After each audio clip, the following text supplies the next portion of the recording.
Looks like the Jets are beefing up the O-line for the second half of the season. Well, hello everybody, this is GreenBean and welcome back to another video where we will discuss beefcake. What do you think of that? Remember Brutus the Barber Beefcake? Remember that guy? This is not that, but we're going to talk about beefcake nonetheless. Before we get into it, I want to just take a brief moment and remind you how important it is for the channel. If you could just click that little thumbs up button, click it right there, and that helps the channel immensely. If you really want to help us out, go ahead and hit that subscribe button underneath the video. That is about as good as you can do to help a YouTuber. You give us the old subaroon, and you never have to think about it again. Plus, YouTube will suggest videos coming out of the channel when you sign on. Isn't that nice? So we'll do that. I also want to take a brief moment and talk to you guys about Liquid IV, the hydration multiplier. What do you think of that? Very, very simply, if you like hydration drinks, whether they be in a bottle or other things that you're pouring in, Liquid IV is literally top of the heap. 3 times the electrolytes, about half the sugar as most of the brands that you know. And right now, guys, we're having a special offer. There's a link in the description with a promo code that says GreenBean Jetsfan, all one word. If you do that, click the link, use the promo code, and you will save 20% on your whole order. Not too shabby. That's right, Liquid IV. And the little packets, look at that little fella. Liquid IV, GreenBean Jetsfan, save yourself 20%, and that, as they say, is that. So guys, here we are. We are about to go into the revenge game with the New England Patriots, and we have 8 games left. We have all sorts of theories. We have guys saying the Jets will be lucky to win 3 games.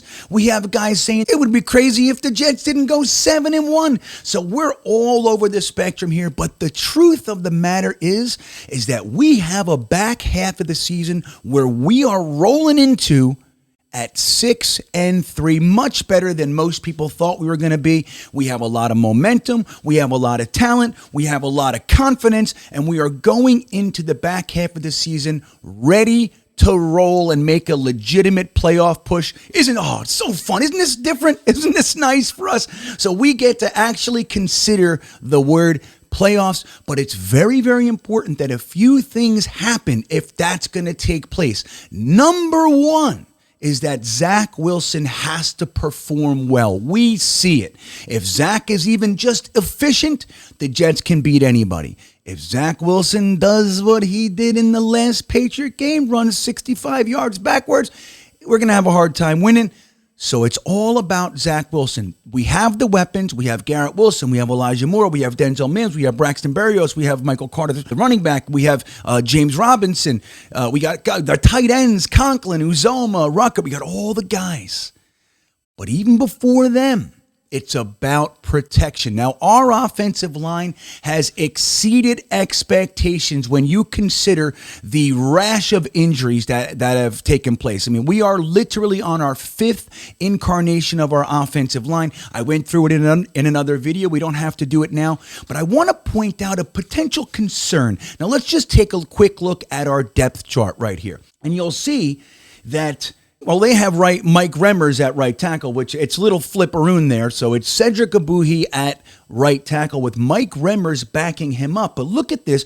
We also have Cedric Abuhi backing up Dwayne Brown. So that's really, so we got guys doing multiple jobs there. But even more concerning is the guard situation. Look what we have. We have Laken Tomlinson at the left guard.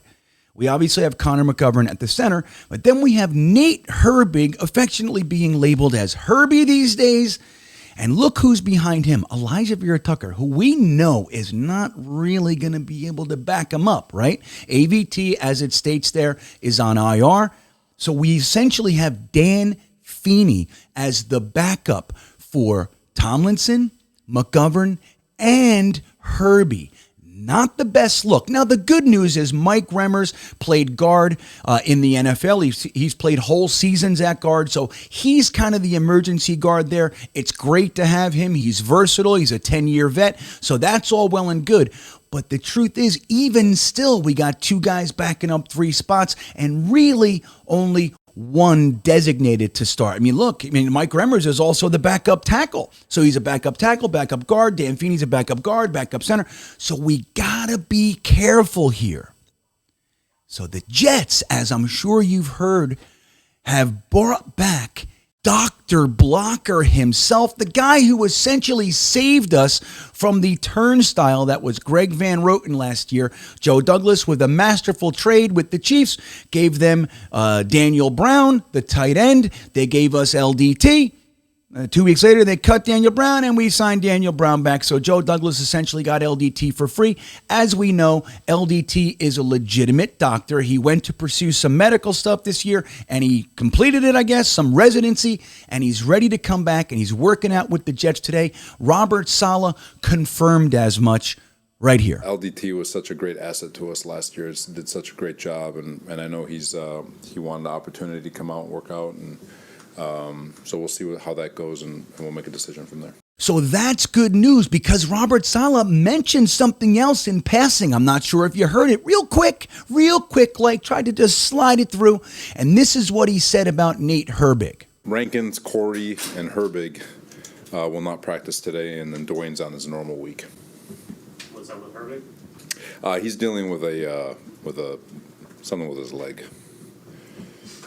No, I'm not really concerned. So he's not concerned, but he's still not practicing, and it could be nothing, right? Clearly, they don't feel like it's all that big of a deal, but it's still something. He's dealing with a leg. Oh, just a leg? We're not talking about a pinky finger here. It's a leg.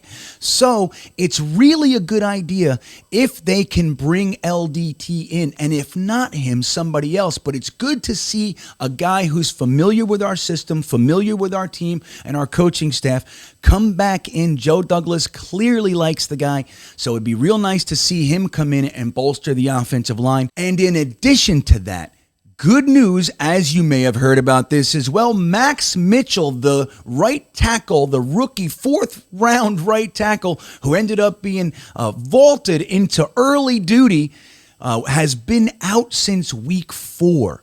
He returned to practice. Now, we don't know if he can actually play this week or not, if he's up to snuff, but the good news is he's back practicing with the team, so then you could add him to that mix, maybe even end up starting over Cedric Abuye. Saleh said that for now, Cedric Abuye is the starting right tackle. And Cedric? He's staying at right tackle, and we'll see how Max progresses. Which is okay, which is good. You want to keep as much continuity as you can. But even through all these injuries, guys, I just want to remind you what a good situation we are in, especially if we get Max Mitchell back and bring in LDT. We're in a pretty good spot. Let's briefly take a look at where we were 1 year ago this week. Let's take a look for a little perspective. What do you think? So here we go. Right now, the game is going to be on the 20th. So let's do right here, 11/21/2021. Here are the guys that we were missing that week. Becton, that's the same, right? So he was out. Then we had Cam Clark before he officially retired. So that was a guard. He was out. Then we had Noah Dawkins, a linebacker. He was out. Then we had Brandon Eccles, cornerback. He was out. Chuma Edoga, our backup tackle. He was out. Then we had Parker Ferguson. He was out. Oh, this one over here. He was out. Then we had Bryce Huff, LaMarcus Joyner, and Tyler Croft, our starting tight end. They're all out too. But that's not all. We also were missing Carl Lawson, Zane Lewis, who I don't remember who that is, Connor McDermott, another backup tackle, Leroy Reynolds. Nathan Shepard was questionable. We were without Jamian Sherwood. Elijah Vera Tucker was questionable. He did end up playing this week, so that is that. And then Zach Wilson was doubtful with his knee, and he did not play that game. So, guys, look at this situation. Yes, it's not the best situation. You know, it's not what you'd hope for, right? It's definitely not optimal.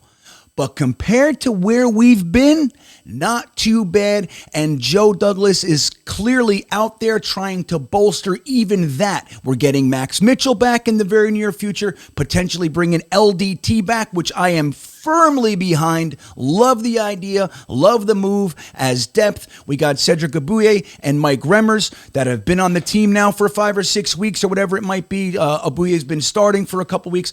He looks good. So we are definitely making strides to shore this up. So what? So Zach Wilson can settle down, play efficient football, and just let his team beat the living snot out of the Patriots and then everybody else following that game throughout the rest of our season. What do you think? Are you nervous? Are you happy? Do you like the idea of LDT? Do you think Mike Remmers is good enough to back up all 5 O-line spots? Let me know in the comments. Guys, I'm feeling pretty good about the way our team is addressing these things and developing these players. Let me know how you feel in the comments. With that all said, have a delightful rest of the day and go Jets!